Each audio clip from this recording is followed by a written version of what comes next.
Le Net Positive Business a besoin d'une vision. Il a besoin d'entrepreneurs, mais il a aussi besoin d'un carburant essentiel, le capital. La transition écologique et sociale ne se fera pas sans la finance, mais pas n'importe laquelle. Une finance qui n'arbitre pas seulement sur les risques, mais sur la contribution. Une finance capable de soutenir des modèles régénératifs. Une finance qui met l'impact au même niveau que le rendement. C'est précisément la mission de Ring Capital.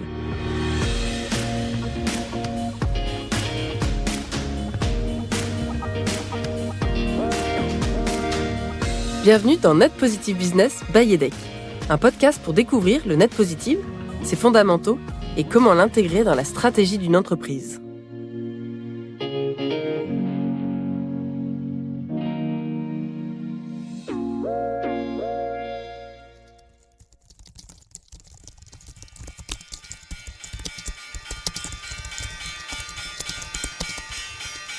Nous l'avons vu, les 3 dimensions clés du net positif sont réduire les externalités négatives, maximiser les externalités positives, viser un bilan net bénéfique pour la société et le vivant.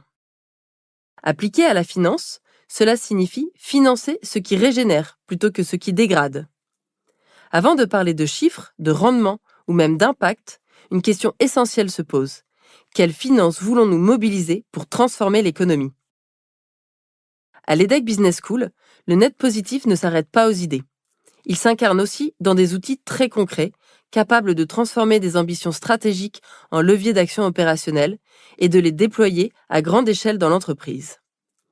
C'est exactement dans cette logique qu'est né le fonds co-créé par l'EDEC et Ring Capital.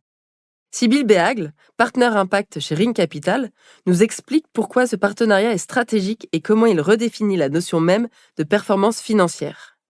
L'EDEC a choisi Ring Capital comme société de gestion et nous avons pour objectif d'investir dans une 50aine de sociétés à impact avec des tickets allant de 150 000 à 500 000 euros et on peut aller réinvestir jusqu'à 2 millions d'euros par ligne. Ring Capital a été choisi parce que Ring Capital a cette volonté très forte de vouloir prouver à tous les fonds de la place qu'il est possible de faire et de la performance financière et de l'impact. Qu'on ne se méprenne pas, nous ne sommes pas un fonds philanthropique et nous voulons réussir à prouver qu'on arrive à faire la même performance que les autres fonds, qu'on arrive à atteindre le même TRI que les autres fonds, le même retour sur investissement que les autres fonds, mais en faisant de l'impact. Et on pense que si on arrive à prouver ça, eh bien c'est comme ça que la planète changera petit à petit parce que les investisseurs, les capitaux se dirigeront de plus en plus vers l'impact. Voilà un peu quelle est la mission de Ring Capital et je pense que c'est une mission à laquelle l'EDEC a beaucoup adhéré. Ce que nous dit Sybille est fondamental. Le capital n'est pas neutre. Il peut accélérer des modèles extractifs ou au contraire orienter massivement les flux financiers vers des entreprises utiles, performantes et alignées avec les limites planétaires. Chez Ring Capital, l'impact n'est ni une option ni un supplément d'âme. C'est une exigence stratégique pensée dès l'investissement. Mais encore faut-il pouvoir le prouver. Et c'est là que tout se joue. La finance net positive repose sur 4 piliers. L'intention. Financer des modèles qui créent de la valeur environnementale et sociale. La sélection. Choisir des entreprises dont le modèle économique est intrinsèquement compatible avec un impact positif net. L'accompagnement. Aider les dirigeants à structurer leur impact, à mesurer leurs effets et à renforcer leur gouvernance. La preuve. Mesurer, auditer, démontrer. La transparence est centrale. Pas de net positif sans preuve solide. Ring Capital est à l'avant-poste de cette nouvelle économie du capital utile. Dans la finance net positive, les intentions ne suffisent pas. Ce qui compte, ce sont les preuves. Mesurer l'impact, ce n'est pas cocher une case. C'est accepter de quantifier, comparer, arbitrer, parfois de se remettre en question. Comment définir les bons indicateurs ? Comment s'assurer qu'ils sont fiables, robustes, comparables dans le temps ? Et surtout, comment faire de la mesure d'impact un levier de progrès et non une contrainte administrative. Sybille Béhagle nous explique comment Ring Capital accompagne ses entrepreneurs sur ce terrain exigeant. Concrètement, à chaque nouvel investissement, nous discutons autour de la table avec les entrepreneurs pour mettre en place à plusieurs KPI d'impact.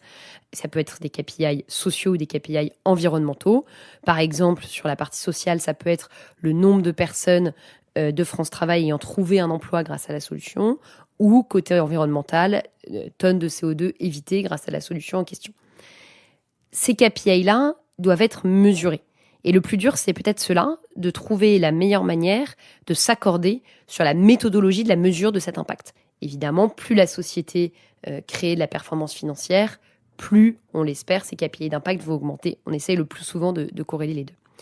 Voilà, plus globalement, au-delà de cette méthodologie de mesure d'impact et des KPI, nous avons aussi tout un écosystème à leur mettre à disposition afin de les aider dans toutes leurs questions de calcul d'empreinte carbone. Par exemple, Ring finance une partie de leur calcul d'émissions de CO2 chaque année. Donc, c'est une manière de contribuer à leur mesure d'impact. Mais nous avons également d'autres choses qu'on met en place auprès d'eux, que ce soit des conseils, que ce soit des partenariats, afin de les aider à toujours s'améliorer sur les sujets impact, mais aussi sur les sujets ESG, sur lesquels on essaye de les aiguiller le plus possible. Cette vision change tout. Dans la finance classique, on analyse essentiellement le risque, la croissance, la rentabilité. Dans une finance nette positive, on ajoute la régénération, la contribution, la résilience de long terme. Et c'est cette combinaison qui redéfinit l'idée de la performance. Quand on investit dans une start-up à impact, une question revient souvent. Qu'est-ce qui fait vraiment la différence ? Est-ce la technologie, le marché ou le modèle économique ? Chez Ring Capital, la réponse commence ailleurs, dans l'équipe dirigeante et dans son intentionnalité.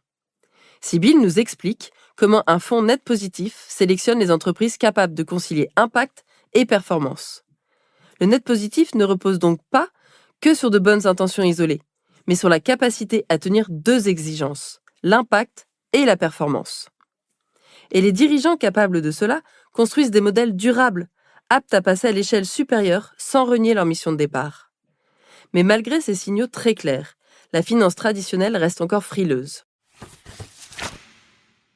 Les entreprises à impact se développent, les modèles se renforcent et leurs performances se confirment. Alors pourquoi les capitaux ne suivent-ils pas encore aussi vite ? La réponse tient souvent à des biais persistants. Des raccourcis intellectuels qui freinent la transition. Une confusion entre impact et philanthropie. Une obsession du court terme et des entrepreneurs qui sont sous-estimés.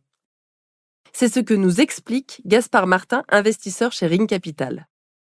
Je pense qu'il existe encore pas mal de biais chez les investisseurs traditionnels lorsque l'on parle de société à impact. Le premier biais, et sans doute le plus fréquent, c'est la confusion entre impact et philanthropie ou ESS. Beaucoup, par exemple, vont associer encore l'impact à des business qui sont fortement dépendants des politiques publiques ou de la réglementation. Mais ce que j'observe en tant qu'investisseur en capital risque aujourd'hui sur le marché européen, c'est plutôt l'inverse. Aujourd'hui, les vraies startups à impact ont des dynamiques de croissance solides avec des business models qui sont viables sur le long terme et qui répondent à des besoins de marché très concrets. Un deuxième biais, c'est la confusion entre le court terme et le long terme. Typiquement, sur des sujets climatiques, on est sur des trajectoires de long terme, alors que les marchés, les politiques publiques et les cycles économiques aujourd'hui subissent des fluctuations à court terme qui sont d'ailleurs de plus en plus importantes. Si je prends l'exemple du solaire, notamment, en ce moment, la baisse des aides publiques, notamment en France, donne l'impression que sur le court terme, le secteur est moins attractif. Mais si on reprend vraiment les vrais drivers de marché, les fondamentaux de long terme, on peut voir que l'énergie photovoltaïque s'appuie sur des drivers économiques très solides. Et enfin, il existe un dernier biais qui est très répandu, c'est l'idée que les entrepreneurs dans l'impact seraient moins ambitieux, moins expérimentés, voire quelque peu naïfs, quoi. Parce que ils seraient avant tout guidés par une mission, par la volonté de faire de l'impact, en oubliant les fondamentaux d'une entreprise qui est de créer, de générer de la profitabilité et de se développer, quoi. Un bon exemple, c'est Constantin Wolfram, c'est un ancien EDEC. Il a d'abord fondé Pumpkin, qui est une application de paiement entre particuliers, avant de la céder à une banque. Et ensuite, il a décidé de se lancer dans une seconde aventure entrepreneuriale en créant la société, en cofondant la société Nepsis, et qui va permettre aux installateurs de panneaux solaires de proposer des solutions de financement à leurs clients. C'est typiquement le genre de profil qui a toutes les chances de faire fructifier un business à impact et à grande échelle. Regardons maintenant vers l'avenir. Si le net positif n'est pas une niche, où se situe alors le relais de croissance des prochaines années ? Énergie, matériaux critiques, chimie, souveraineté industrielle, autant de secteurs où la solution existe déjà, mais doivent encore franchir un cap décisif celui de la viabilité économique à grande échelle. Gaspard Martin partage sa lecture des opportunités majeures pour les entreprises net positives. L'une des grandes opportunités de croissance, selon moi, ça va être de développer des technologies qui rendent les secteurs de l'énergie et des matériaux critiques plus durables. On est en pleine transition énergétique actuellement, on cherche à réduire notre dépendance aux énergies fossiles, mais en parallèle, on devient plus dépendant de certains matériaux comme le cuivre ou le lithium, qui vont être indispensables pour bâtir des éoliennes, créer des panneaux solaires, mais aussi pour l'ensemble de l'industrie, dans l'acier, la chimie, par exemple dans la création du caoutchouc qui va servir par ailleurs le luxe. Et donc, on parle là de sujets de souveraineté européenne. Aujourd'hui, la plupart des technologies qui permettent à l'Europe d'accéder à une énergie décarbonée et à des matériaux critiques, sans dépendre de pays tiers, existent déjà, à vrai dire, et peuvent être déployées dans des cas d'usage business. Le véritable enjeu, selon moi, ça va être de rendre cost-compétitives ces innovations, ces technologies, de faire en sorte qu'elles aient un modèle économique viable et qu'elles soient attractives pour les utilisateurs finaux, les clients. Les entreprises qui y parviendront auront, en tout cas selon moi, les plus beaux profils de croissance dans les années à venir. Et chez Génération, en tout cas, c'est le parti qu'on prend. Il faut qu'on finance des entrepreneurs pour leur permettre d'investir dans la R&D, de développer des lignes de production et de générer des économies d'échelle. On est aussi convaincu que le capital seul ne suffit pas. C'est pourquoi on s'appuie sur notre communauté d'une centaine de souscripteurs qui vont accompagner au mieux les entrepreneurs que l'on finance. Si les entrepreneurs net positifs sont les éclaireurs, les investisseurs dans l'impact sont les amplificateurs. Ils peuvent faire passer une entreprise de 100 à 1000 salariés. Ils peuvent porter une innovation locale à un standard global et faire d'un modèle émergent une norme. Le net positif ne se fera ni sans entrepreneurs, ni sans capital. Mais lorsque les deux se rencontrent, lorsque vision et financement s'alignent, alors naissent des entreprises capables de changer durablement notre économie. Comment certaines entreprises mettent en pratique le net positif au quotidien ? Quels indicateurs mesurent réellement cette ambition ? Comment embarquer les salariés, les clients, les partenaires ? Et pourquoi ce concept peut réenchanter le rôle des entreprises ? Nous répondrons à toutes ces questions dans Net Positive Business by EDHEC, le podcast qui vous fait découvrir ses fondamentaux et comment l'intégrer dans la stratégie d'une entreprise. N'hésitez pas à vous abonner et partager ce podcast.